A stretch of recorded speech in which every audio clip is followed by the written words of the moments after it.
Good morning. I hope you are well. So, guess where I'm on my way to? I am on my way to the Case Western Reserve University's Black Business Expo. And so, I wanted you to tag along with me so that you can see what it's like, or at least how I do vendor events.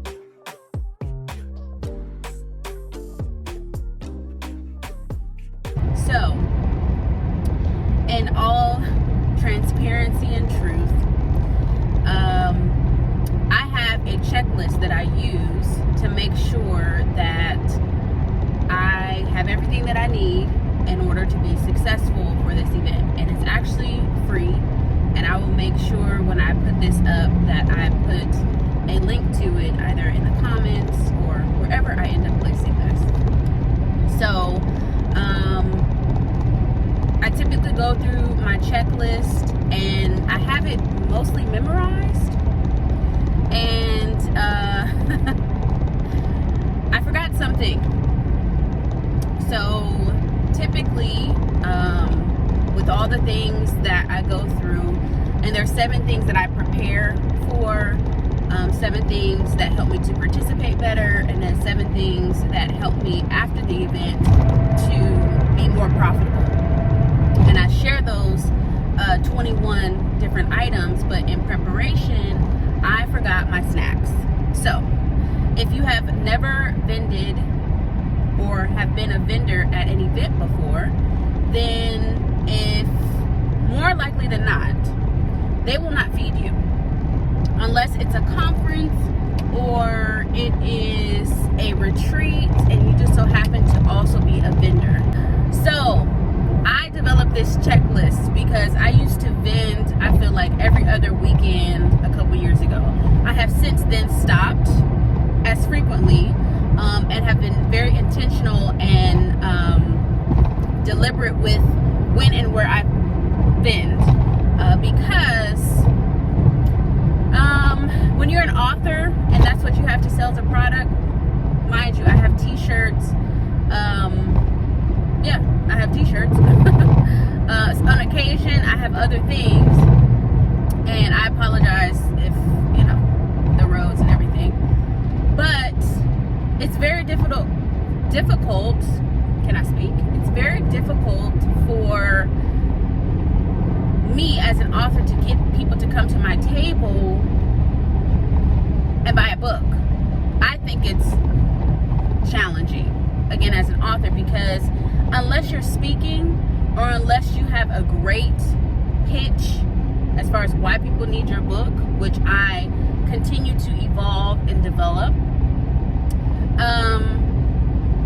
people don't just buy books like that unless you're at a book fair, unless you're with readers, because you got the competition of like handbags and body butters and keychains and t-shirts. You got all the competitive things out there. So, with all that being said, I developed a checklist of the things that I needed before, during, and after. So what had happened was, my alarm shut my video off the first time. That was what happened. Okay, so, so maybe I had lost 5 minutes, technically, of me talking, but that's a lot when you think about it. Anywho, back to what I was talking about. So I created a list how to prepare, participate, and profit at vendor events. 21 items to help you to be successful. Because like I said, I was going to vendor events, I felt like every other weekend. And it was just a lot. And I've learned a great deal as a result. I have also facilitated events where I have invited vendors to be a part of. So I know both ends of, being a vendor and then supporting vendors. And there's always room for improvement, so I'm not going to say that I know everything, but just based on my experience, I was able to draft up these 21 different items just to keep it simple, sweet, of what most vendors would need or be aware of in order to be successful at vendor events. And one of which in preparation, because everything else I pretty much had down, and if you want those 21 items, I do have a free checklist and a video where I go into depth of 3 of those items, before, during, and after. And so I will put it in the comments if I already didn't use the first recording where I said that. But anyway, I will put it in the comments or in the description of this video, again, for the day in the life of a business owner vending, and hoping I'm not missing my exit. So okay, it's popped up. All right, just want to make sure. Anyway, what am I saying? So yeah, that's free. Oh, my preparation for my being a participant and profiting from this event, I forgot, or have very few options for snacks. I put that in preparation because typically at these vendor events, I would say 80% of the vendor events that I went to are not feeding you, and or they don't have food readily accessible to you, meaning you need to be prepared with some food. Now, I'm not talking about your whole lunch, your whole dinner, no, because to me it's kind of tacky to be stuffing your face sitting at your table, and especially if you're the only one. Typically I am the only one sitting at my table. So snacks, finger snacks are what I have found to be the best option. So with me, I have trail mix, because I just so happen to leave trail mix in my car just because it's my way of just, if I need to snack on something, or I'm really hungry, I don't want to be extra once I arrive to wherever I'm about to eat. I'm not trying to eat the whole menu. So but with that, when it comes to vendor events, what I had prepared in my mind and didn't actually put with my things were mandarins or easy peel, citrus, and a granola bar. I did bring my water, which is interesting because I knew, okay, get water. That's another thing. Or have, one of your water jugs or whatever with you. Yeah, I didn't bring that. So what I'm grateful for is that this particular event, this is my second year coming to it, they actually do give you breakfast. So my hope is that they got some bananas, some apples, or something that I can grab to help supplement me throughout the rest of the day.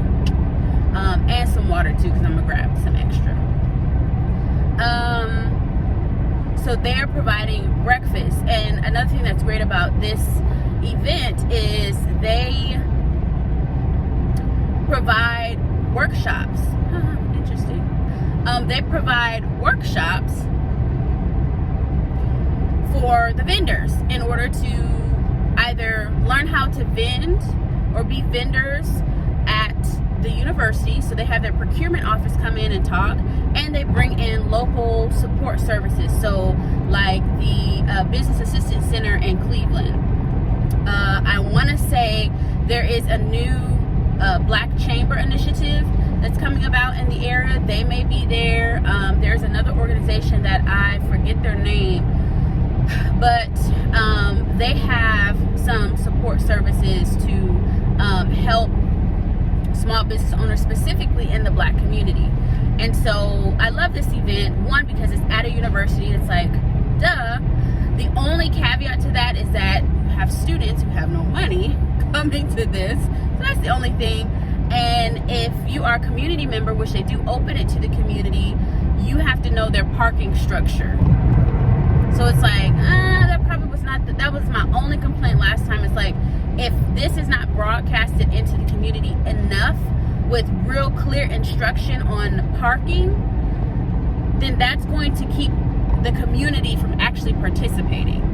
So that's the only thing. I want to say the first year they did it, because I think this is the third year, they actually did it for free, but they had vendors that didn't show up. So it's like, bruh, like, and mind you, this cost last year was $25, this year's $35. Parking is included, and you get food, and you get a workshop, and people really to network. You get a networking opportunity with the people that are in there as well. And it's just like, come on. Like, that's what's valuable.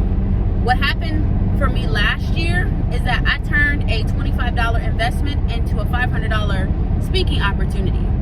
And the key to that was me following up.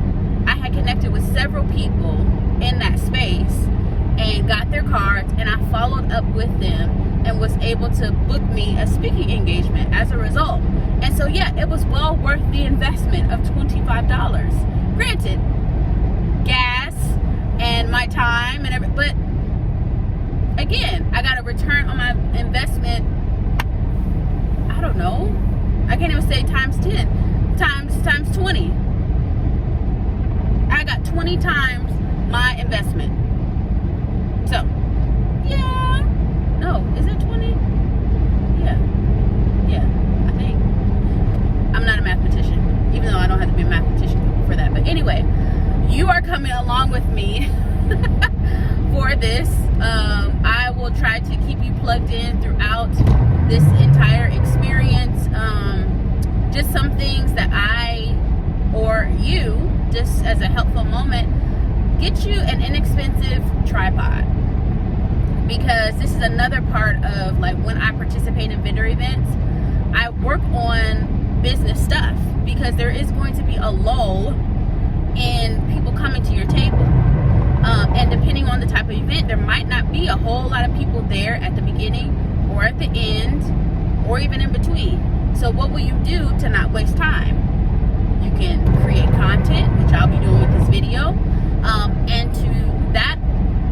And to speak on that is, like, get you a good inexpensive tripod.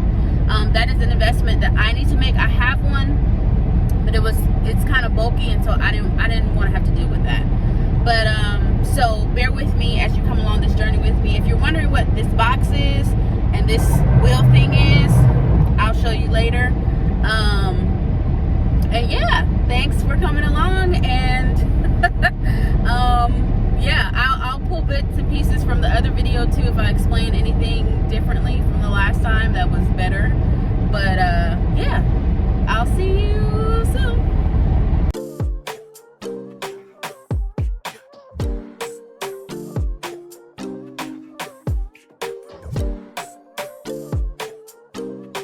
So I made it. I am currently waiting for the elevator, but we are here. This is probably backwards, but we're at the Tecumsville University Center where we are vending today. Pretty nice facility. I would take the stairs, but my bag is kind of heavy. Even though it's a roller bag, I probably could have made it by now, but yeah, I'm gonna wait because I don't want to hurt myself. So we are here. I was hoping I can get on the elevator with the ladies that just came in. Right now it is 9:18.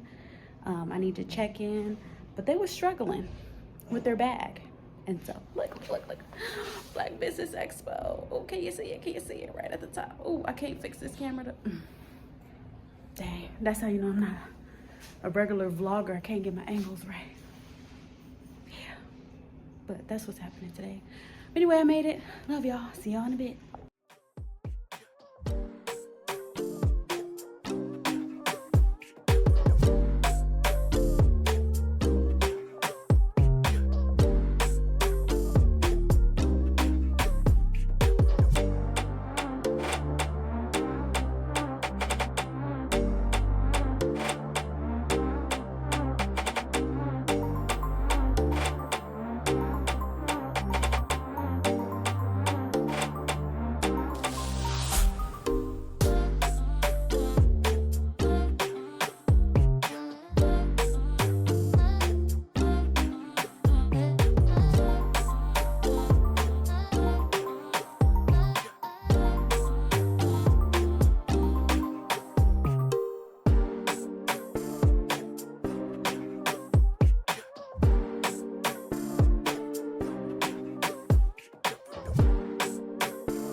Hello, we are still at our vendor event. It is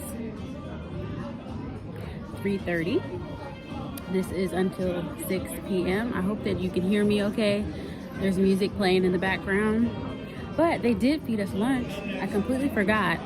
I guess last year they did feed us, but they got us boxed lunches for us to have. So they fed us for breakfast, as you saw earlier in the video, and then they gave us boxed lunches. I got a chicken wrap with some chips and a cookie from the seasonal table. Pretty good. And so I'm eating on that.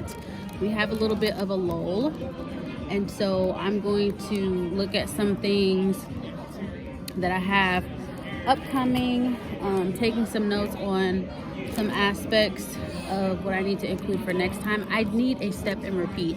I think the reason why I had not invested in a step and repeat before, and if you don't know what those are the banners that draw up. I didn't invest in one before because honestly, I was not very concrete in what I was doing. Go Brave is the thing, but it wasn't until probably the last year that I realized the cultivating courage was the thing. And so I have laid out what I am communicating with people, how I am drawing people in. Oh, and I didn't get an opportunity to show you, and so I will really quick, what it was that I had behind me in the car. It's this. So it is a spinning wheel where I have invited people to win a freebie. So I have several free resources that altogether could value clearly at least $500 minimum, and so I give them for free. All it is that we do an exchange of information. You give me your contact information to become a part of my ecosystem, and then I give you this free resource. And so on the spinning wheel, I have everything from a courage assessment, confidence questionnaire, the first chapter of my book, Get Out of Your Own Way. I have my deep work toolkit. I have the self-publishing 101. Goodness, what else is there?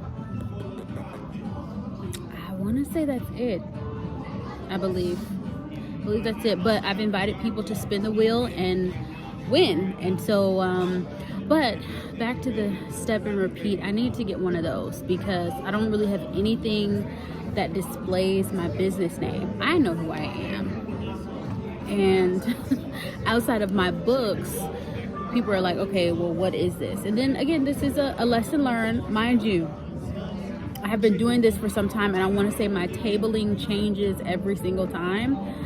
This is probably the second or third time I've had the spinning wheel, and it's finally something that I can actually use and it being a benefit to me. Whereas before, I used it when I was doing credit. When I was connected with a credit company, and so I was giving $50 off, $100 off of a membership for that, and so I had to erase all of that.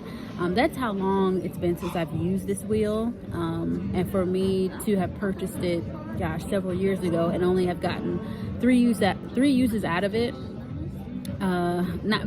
more so because I didn't want to include it and I didn't know the best way to actually use it. But now I'm using it in a different way, and it's proven to be beneficial for those who have actually given me their contact information. Once they realize after they spin it that they're going to need to give me something in return. Some people don't automatically complete it, and that's perfectly fine. So yeah, but I'm kind of taking a lunch break because there's few people that are around, and so yeah, you gotta eat when you can. I'm grateful for this because at the beginning I told you I forgot my snacks, and I'm so grateful for this. But we have a couple more hours until we end for the day, and yeah, I will keep you posted. But I just wanted to pop on here as I'm doing this day in the life kind of vlog thing, and say hey. So peace out. See y'all in a bit. Woo-wee, y'all. We made it. We made it. And of course, the good parts, where people made purchases, I didn't record because I was too caught up engaging, connecting, building relationship with people and getting my coins. So the next time I do this, I will have a tripod to be able to record, because I think it's good to capture as much of the experience as I can for you all. Thank you for tuning in for this vlog experience of me participating in a vendor event. It is just before 6 o'clock. People started to leave, at 3:30, 4 o'clock. That's one thing as an organizer, as a coordinator of events, when I do host them, please, if you are a vendor, do not leave early. If you can help it, and if you have to, please communicate with the coordinator that you have to leave early, because it's nothing like being a patron walking into a vendor event and most of the tables are empty. I'm just going to turn back around and be upset that I wasted my time, because what if I didn't get off until 5 o'clock? Half of the vendors were already gone by then. It is a Wednesday. Come on, people. And it didn't start till noon, so either I would have to have come at lunch or I would have had to come after work.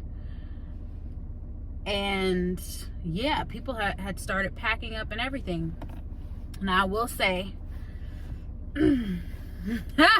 I spent as much as I made.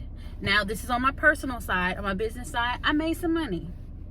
Definitely got a return on my investment, and have some follow-up connections that I need to make in order to reap the benefit of the follow-up and maybe secure some engagements, because for me, the money is in the follow-up and getting in front of other spaces, other faces, and in spaces where I can sell more of my books to an audience, a larger audience, and speak. Because as I mentioned before, sometimes the challenge in being a vendor, business owner that's an author, is that unless it's a children's book, that's one thing I've noticed.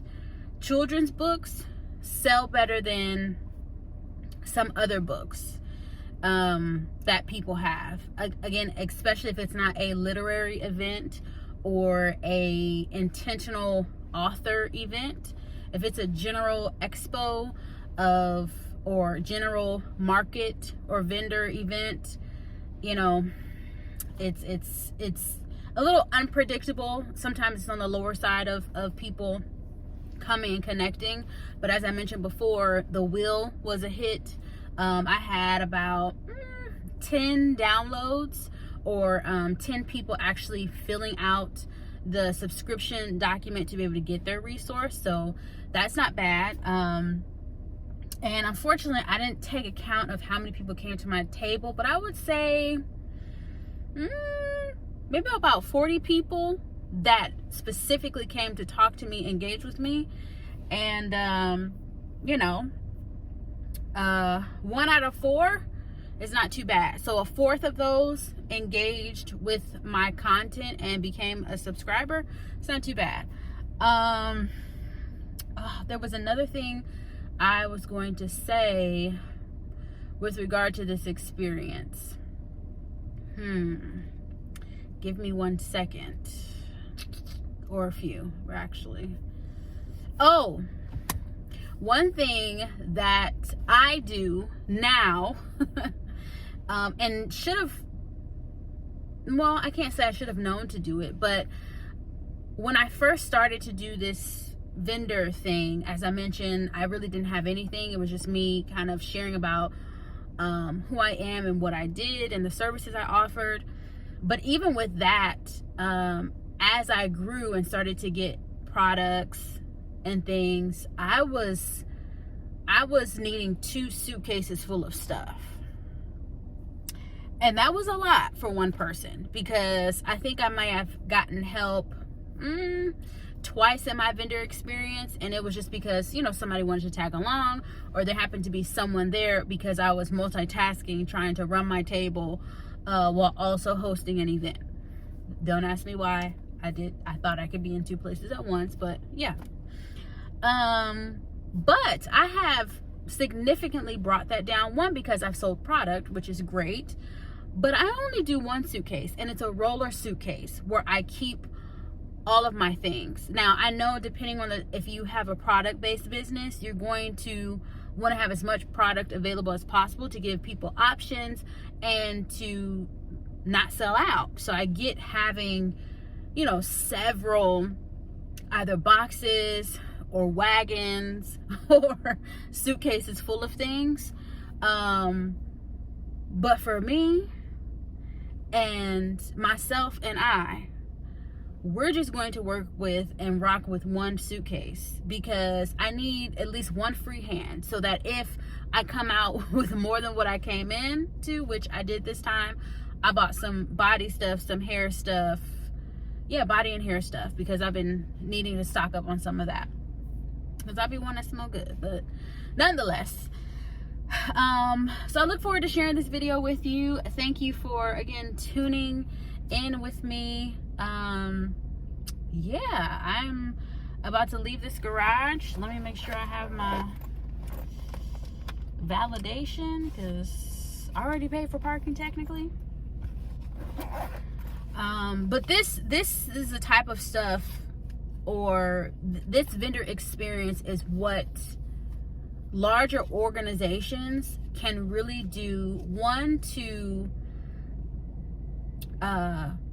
build economic stability, especially for small minoritized businesses, because Case Western Reserve is doing a really great job with this. I would say the only thing, because even in the second time, I've definitely got a return on my investment. It was worth the trip coming down. I always want to make what I would make in a work day if I come to do a vendor event, and I did that. And I spent that too. Again, on my personal side of things. But regardless, I would love more patrons. I don't know what they need to do to market the event more. I marketed the event, but I only have, you know, so much of my network that would participate, especially because I don't live in the area. And I saw one or two other people market this event in some of the groups that I'm in that's local. But I think part of the issue is you have to pay for parking.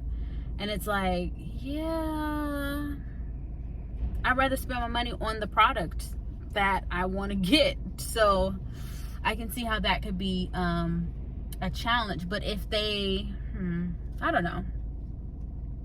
But yeah, definitely more marketing. Maybe if they partnered with a sponsor to cover the parking, to make it free for those who are vending, meaning they give out vouchers for people who are patrons coming to purchase. So if they purchase anything, they get free parking. I think I think that would be, I think that would be worth it to cover people's parking. And you can say maybe the first 50 to 75 people, to ensure that at least that amount of people will come park. And I would say maybe a little bit more clarity with some of the directional things. It was easy for me to find this year and know where I was going, simply because I've been here before. But if they're wanting community to be a part, you have to explain a little bit more, or put this in a facility that's in the community, that where there's street parking or there is an open uncovered parking lot. So that's just my 2 cents. But outside of that, I always have a great experience here, because granted, they feed us breakfast and lunch, and 2, they give us information to help us to be successful, and they give us resources to not just benefit from today in this moment where it was, you know, information and maybe just a lot to take in at one time, but they identify people within the community that you can actually connect with outside of this time frame, and are open to connecting with you. And I will say last year they had different people, and this year they had different people. I think the only same group of people were their procurement group. Yeah, but I love the setup that this provides. Yeah, you know me, I always have ideas of how, because I just think there's always room for improvement regardless. Even if you can say that you have perfected something will always change to make you look at it from a different vantage point. So yeah, I definitely enjoyed this experience. It was definitely worth my while, and I have some following up to do. So to not make this video too long, I just wanted to catch up with you, tell you about my experience. And yeah, if you need any support, guidance, information regarding being successful at vendor events, I would say this was a success because I got a return and I got my pay that I would have got if I did a full work day when I'm not speaking. Now when I am speaking, I'm expecting probably 3 to 4 times my workday pay, let's just say. Yeah, in order for it to be worthwhile. So and that's a calculation that you might want to consider if you are taking off of your job because you're still, you know, you have a 9 to 5 and you're working in business. Have those things in mind, your minimum to participate, because I know that some of these vendor events, depending on where you live, can be upwards of $100 or hundreds of dollars. And like this one was only $35, and there was a reason for it, so that we could make money on the back end. It wasn't to make money for them, it's only to cover the parking and the food and to ensure there are butts in seats, because again, the first year that they did this, they did it for free, and half of the people who registered as vendors did not show up, and that put them in a bind. And you know how people make it bad for other people? That's exactly what happened. So if you didn't show up for that first one, thank you. But it's obviously worth every penny. But like I said, nowadays vendor events in the Northeast Ohio area are no less than $60, no less. And that is good. But it is all dependent on the marketing. I'm trying not to cough right now, which is why I'm doing what I'm doing. But a lot of this is all dependent on the marketing. If there are not people that are patronizing these events, it just leaves people in a bind because they've invested this amount of money, and especially if they don't have a product or service where they can easily get it back, it's a loss, and it sucks. It sucks because I've been there and I've done that. I'm like, dang, I could have just worked today. But that was not this experience. But considering all of the vendor events that do happen around the area, again, that are typically no less than $60. Now, we'll say the summer events where it's outdoors, those are typically cheaper. But then you have to consider getting a tent so that you're not burning like a crisp. Which I do have one, but it sucks trying to put it up because I am just one person, and if I don't have my husband there or somebody else there to help me, it's not getting put up. Yeah, and so I'm probably not going unless they have option for indoor. But I have since minimized, I wouldn't say stop because obviously I'm here, but I have since minimized my venturing into vendor events unless I am doing a workshop or speaking and they give me a table thereafter, and I'm like, bet, I'm there. So yeah. Okay, I think I'm done jabbering. It's been 15 minutes. And I may cut some of this. But anywho, I hope you all have a great day. And yeah, let me know your feedback in the comments. What if you want more of these type of videos? If you want more vlog-like instances, I'm happy to do that when I can remember, because I wanted to record myself taking down my stuff, but my brain is like, and I still gotta get home, so I still need a little brain, you know, the see, brain, yeah. All right. Bye.